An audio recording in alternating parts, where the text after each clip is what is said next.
হরে কৃষ্ণ বন্ধুরা বন্ধুরা চৈত্র মাস চলাকালীন ভুল করেও এই 5টি জিনিস ঘরের বাইরে বার করবেন না, অথবা কাউকে দান করবেন না, অথবা জীবনে নেমে আসবে চরম আর্থিক বিপর্যয় ও গৃহ অশান্তি। তাই বন্ধুরা আজকেই সাবধান হয়ে যান। বন্ধুরা চলছে চৈত্র মাস, আর বাংলা বর্ষ পঞ্জিকার অন্তিম মাস হচ্ছে চৈত্র মাস। তাই এই চৈত্র মাসে আছে কিছু বিধি নিয়ম বিধি, আর গৃহস্থ বাড়িতে এই নিয়ম বিধিগুলি মেনে চললে আগামী বছর অত্যন্ত ভালো কাটবে এবং ধন সম্পত্তিতে ভরে উঠবে আপনার বাড়ি। আর এই নিয়ম বিধিগুলির মধ্যে প্রথমে যেটি আসে সেটি হচ্ছে চৈত্র মাসে কোন কোন জিনিস বাড়ির বাইরে বার করতে নেই। বন্ধুরা আমাদের গৃহস্থ বাড়িতে যে জিনিসগুলি থাকে সেই জিনিসগুলির মধ্যে এমন অনেক জিনিস আছে যেগুলি মা লক্ষ্মীর স্বল্পা, আর তাতে মা লক্ষ্মী অধিষ্ঠান করেন। আর সেই সমস্ত জিনিস যদি আমরা বছরের শেষের মাসে গৃহের বাইরে বার করে দিই, তাহলে তার সাথে সাথে মা লক্ষ্মীর আশীর্বাদ আমাদের বাড়ির থেকেও তার বাড়ি চলে যায় এবং মা লক্ষ্মী সেই বাড়ির প্রতি রুষ্ট হয়ে যান। তাই বন্ধুরা সাবধান হওয়া আমাদের সবার জরুরি। আর যদি আপনি ভুল করেও এই জিনিসগুলি চৈত্র মাস চলাকালীন কাউকে দিয়ে থাকেন, তাহলে অবিলম্বে সেই জিনিসগুলি আপনি ফেরত নিয়ে নিন। আর বছর শুরু হওয়ার আগেই সেই জিনিসগুলি নেওয়া আপনার একান্তই কর্তব্য। এর ফলে আপনার পরিবারে সুখ শান্তি সমৃদ্ধি বজায় থাকবে। বন্ধুরা আজকের ভিডিওটিতে আপনাদের সাথে শেয়ার করব সেই বিশেষ জিনিসগুলি, এবং আপনি সতর্ক থাকবেন আপনি যেন ভুল করেও সেই জিনিসগুলি বাড়ির বাইরে পার না করেন এই চৈত্র মাস চলাকালীন। তাই আমার সকল বন্ধুদের কাছে অনুরোধ করব ভিডিওটি স্কিপ না করে সম্পূর্ণরূপে শেষ পর্যন্ত দেখুন। আর দেখার পর যদি ভালো লাগে তাহলে অবশ্যই কিন্তু একটি লাইক করবেন আর কমেন্টসে লিখবেন জয় মা লক্ষ্মীর জয়। এবং বন্ধুরা ভিডিওটি অবশ্যই বন্ধু বান্ধব আত্মীয়জনদের সাথে শেয়ার অবশ্যই করবেন। আর এই ভিডিওটি পেলে সবাই উপকৃত পাবেন এবং আপনাকে ধন্যবাদ জানাবেন। চলুন বন্ধুরা আসা যাক মূল পর্বে। অনেক সময় এমন হয় আমাদের পরিচিত ব্যক্তিরা, আমাদের প্রতিবেশী বা বন্ধু বান্ধবরা যখন তারা কোনো প্রয়োজন পড়ে আমাদের কাছ থেকে সাহায্য প্রার্থনা করে এবং আমরা তাদের সাহায্য করি। আর মানুষই তো মানুষের পাশে থাকবে বিপদের সময়। কিন্তু বন্ধুরা বন্ধুর পাশে থাকতে গিয়ে আপনি নিজেই পরিবারের বিপদ কিন্তু কোনোভাবেই ডেকে নিয়ে আসবেন না। বন্ধুরা প্রথম যে জিনিসটি আপনারা চৈত্র মাস চলাকালীন বাইরে বার করবেন না সেটি হচ্ছে গয়না। আগে হ্যাঁ বন্ধুরা আপনারা ঠিকই শুনেছেন, বিশেষ করে বাড়ির যারা মহিলারা আছে তাদের গয়না সোনা বা রূপোর গয়না। আর মনে করা হয় মূল্যবান ধাতু যেমন সোনা রূপা এগুলি হচ্ছে মা লক্ষ্মীর প্রতীক। তাই আমরা ধনতেরসের দিন সোনা রূপা ক্রয় করে বাড়িতে নিয়ে আসি। বন্ধুরা চৈত্র মাস চলাকালীন বাড়ির মহিলাদের গহনা কোনো কারণবশত আপনি যদি কাউকে দিয়ে থাকেন করবার জন্য, তাহলে চৈত্র সংক্রান্তির আগেই কিন্তু এটি আপনার বাড়িতে ফেরত নিয়ে আসবেন। আর মা লক্ষ্মীকে এই চৈত্র মাসে গৃহ ছাড়া করবেন না। আর বাড়ির গয়নার ওপর অধিকার বাড়ির মহিলাদের, আর এটা বাড়ির বাইরে কাউকে দান করা কিন্তু একদমই উচিত নয়। আর সোনা মানুষের শক্তি হয়ে থাকে, আর সোনা দরকারের সময় কাজে আসে এবং সোনা দিন দিন মূল্যতে বাড়ে। তাই সোনা কখনো বাড়ির থেকে ছাড়া করবেন না। আপনি যদি ব্যাংকের লকারে রাখেন সেটা আলাদা কথা, কিন্তু যদি কাউকে পরবার জন্য শুধুমাত্র তার শখ মেটানোর জন্য আপনি যদি দিয়ে থাকেন, তাহলে বাড়ির মহিলার এই অমূল্য ধনটি সঙ্গে সঙ্গে বাড়িতে নিয়ে আসুন, বিশেষ করে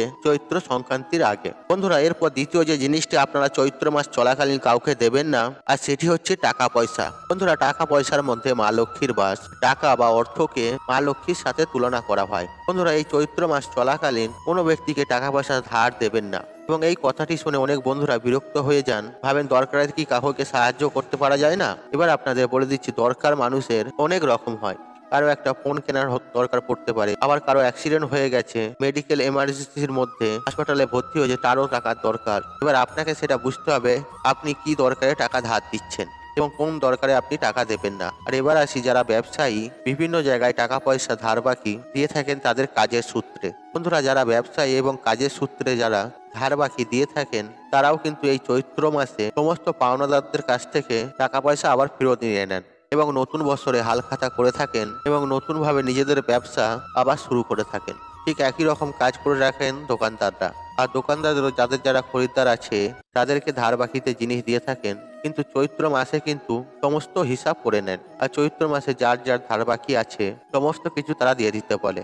কারণ একটা বাংলা বৎসর শেষ হতে চলেছে এবং চৈত্র মাস বাংলার বৎসরের শেষ মাস। তাই আপনার বাড়ির টাকা এবং আপনার কামানোর টাকা যাকে যাকে ধার দিয়েছেন বা কোনো প্রয়োজনে বা অপ্রয়োজনে দিয়েছেন, আর আপনার কিন্তু উচিত সেই বাড়ির অর্থ বাড়ির লক্ষ্মীকে বাড়িতে ফেরত আনা। এটাও আপনার একটি কর্তব্য। আর যদি আপনার বাড়ির লক্ষ্মীকে এইভাবে পায়ে ঠেলেন তাহলে মা লক্ষ্মী কিন্তু অত্যন্ত রুষ্ট হবেন। তাই বন্ধুরা কারো দরকারে বা প্রয়োজনে বা তার কোনো খারাপ সময়ে আপনি তাকে সাহায্য করে থাকেন টাকা পয়সা দিয়ে, তাহলে চৈত্র মাসের শেষের দিকেও আপনি তার কাছ থেকে টাকাটি ফেরত নিয়ে নেবেন। এবং নতুন বছর ভালোভাবে কোনো ধার বাকির মধ্যে দিয়ে যেতে চাইছেন না এবং সেই টাকাটি আপনি ফেরত নিয়ে নেবেন। যদি কেউ আপনার কাছে টাকা ধার চাইতে আসে তাহলে আপনি নিশ্চয়ই জিজ্ঞাসা করে নেবেন কতটা তার প্রয়োজন, বা মেডিকেল এমার্জেন্সি বা অ্যাক্সিডেন্ট কোনো ব্যাপার না হলে শুধুমাত্র সে কোনো হয়তো নতুন ব্যবসা শুরু করছে বা কোনো জিনিস কেনাকাটি করছে বা তার কোনো নতুন শখ পূর্ণ করবে, তার জন্য আপনি আপনার বহু কষ্টের অর্থকে বাড়ির বাইরে বার করবেন না এই চৈত্র মাসে। বন্ধুরা, তৃতীয় যে জিনিসটি হচ্ছে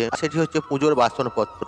আর অনেক সময় আমাদের প্রতিবেশীরা আমাদের ব্যবহৃত পুজোর বাসনপত্র তাদের বাড়ির পুজোর কাজে বা দরকারে চেয়ে থাকেন। কিন্তু বন্ধুরা, বাড়ির যেটি পুজোর বাসন তার মধ্যে একটি বাড়ির ঠাকুর ঘরের যে পজিটিভ এনার্জিটা থাকে সেগুলো কিন্তু বাসনের মধ্যে থাকে। শঙ্খ বা প্রদীপ আর এই সব সমস্ত কিছু আপনার যে বাড়ির পজিটিভিটি আছে সেটিকে ধরে রাখতে সাহায্য করে। তাই সাবধানতা পূর্বক সেই জিনিসগুলো দিন আপনি, এবং জিনিসগুলি ব্যবহৃত করা তাই আপনার সেই জিনিসগুলি প্রচন্ড বেশি দরকার হলে তবেই দেবেন, এবং পুজোটি হয়ে যাওয়ার পরে সঙ্গে সঙ্গে সেটি নিয়ে নেবেন। আর চৈত্র মাস চলাকালীন বাড়ির বাইরে সেই জিনিসগুলি না থাকে, অর্থাৎ চৈত্র সংক্রান্তির আগে সেগুলো ফেরত নেওয়া কিন্তু আপনার একান্তই কর্তব্য। তাই পুজোর দরকারে কেউ যদি কোনো জিনিস নেয় তাহলে চৈত্র মাস শেষ হওয়ার আগেই আপনি সেই জিনিসগুলি ফেরত নিয়ে নিন, তাহলে কিন্তু আপনার বাড়ির বাস্তুতে এর খারাপ প্রভাব পড়তে বাধ্য।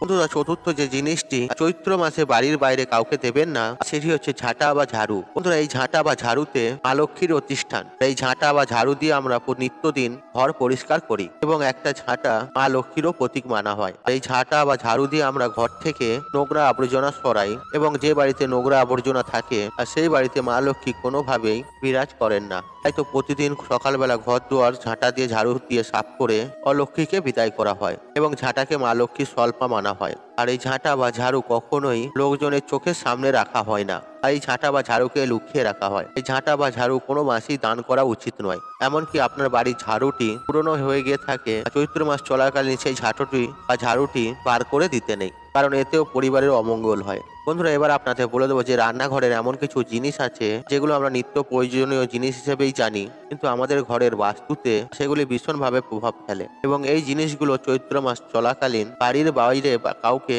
দান করবেন না। বন্ধুরা, আমি আগেই বলে দিচ্ছি, মানুষই মানুষের প্রয়োজনে তার আগে থাকে। তাই যদি কোনো ব্যক্তির একান্তই প্রয়োজন হয় তাহলে আপনি আপনার রান্নাঘরের ভান্ডার থেকে না দিয়ে দোকান থেকে কিনে তাকে সাহায্য করতে পারেন, আর তাতে কোনো অসুবিধা নেই। রান্নাঘর যেটি মা লক্ষ্মীর স্থান বা মা অন্নপূর্ণার স্থান, একটা বাড়ি সৌভাগ্য ও সমৃদ্ধিতে ভরে ওঠে তার রান্নাঘর বাস্তুর ওপর।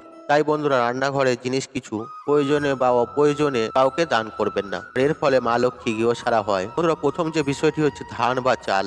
হ্যাঁ বন্ধুরা, আপনারা ঠিকই শুনেছেন যে আপনার চালের ভান্ডার থেকে, যেখান থেকে আপনি প্রতিদিন ভাত রান্না করেন এবং আপনার বাড়ির প্রত্যেকে সেখান থেকে খাবার খায়, আর সেই চালের পাত্র থেকে আপনি কাউকে চাল দান করবেন না। এর ফলে কিন্তু মা লক্ষ্মী রুষ্ট হন এবং গৃহছাড়া হন। আর কাউকে প্রয়োজনে সাহায্য করার জন্য দোকান থেকে আপনি চাল কিনে দিতে পারেন, তবে আপনার চালের ভান্ডার থেকে কাউকে চাল দেবেন না। আর এর দুষ্প্রভাব আপনার বাড়ির অর্থনৈতিক অবস্থার ওপর পড়ে। প্রচুর বাড়ির অর্থনৈতিক অবস্থার অবনতি কিন্তু এই কারণেই ঘটে, কারণ বাড়ির যারা মহিলারা আছেন তারা রান্নাঘরের জিনিসপত্র এদিক ওদিক দিতে থাকেন। এর ফলে কিন্তু কোনো বাড়ির উন্নতি হয় না। তাই বন্ধুরা, এই স্বভাবটি একদমই পরিবর্তন করুন। আর কাউকে সাহায্য করার দরকার হলে তাকে দোকান থেকে কিনে দেবেন, তবে রান্নাঘরের চাল বা তেল কাউকেই দেবেন না। এর ফলে পরিবারে খুব খারাপ প্রভাব ফেলে। বন্ধুরা, রান্নাঘরে যে দ্বিতীয় জিনিসটি আপনারা দেবেন না ভুল করেও এই চৈত্র মাস চলাকালীন, সেটি হচ্ছে লবণ বা নুন। আর এই লবণ বা নুন শুধুমাত্র আপনার রান্নার স্বাদ বাড়ায় না, ঘরের বাস্তুতেও কিন্তু এই লবণের বিশেষ প্রভাব আছে। অনেক বাস্তু দোষ কাটানো যায় এই লবণ দিয়ে, আর লবণ আমাদের বাড়ির বাস্তুতে খুব ভালো এফেক্ট বা শুভ প্রভাব দিয়ে থাকে। তাই বন্ধুরা, বাড়ির যে নুন সেটি বাড়ির প্রতিবেশীকে বা আপনার আত্মীয় স্বজনকে বা আপনার চেনা পরিচিত কোনো ব্যক্তি চাইতে আসলে লবণ কিন্তু আপনি দেবেন না। আপনি পরিষ্কার জানিয়ে দিতে পারেন। আর গৃহস্থ বাড়ি থেকে নুন দেয়া একদমই ভালো নয়, এবং কি কাউকে দেবেন না এবং কারোর সাথে নেবেনও না।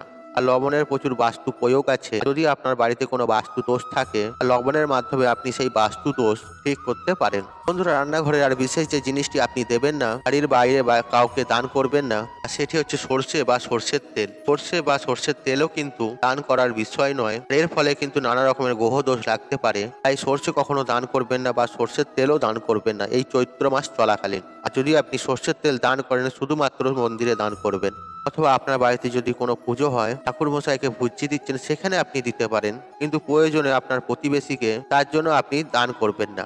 আর এটি দিলে আপনার পরিবারে খুব খারাপ প্রভাব পড়তে পারে। তাই বন্ধুরা সাবধান হয়ে যান। এই চৈত্র মাস চলাকালীন আপনাদের ঘরে যে 5টি জিনিসের কথা বললাম, আপনারা ভুলবশত এই জিনিসগুলি কাউকে দেবেন না। আর আপনারা যদি জেনে বুঝে দেন তাহলে আপনাদের নিজেদের সংসারে নিজেরাই অমঙ্গল ডেকে নিয়ে আসবেন।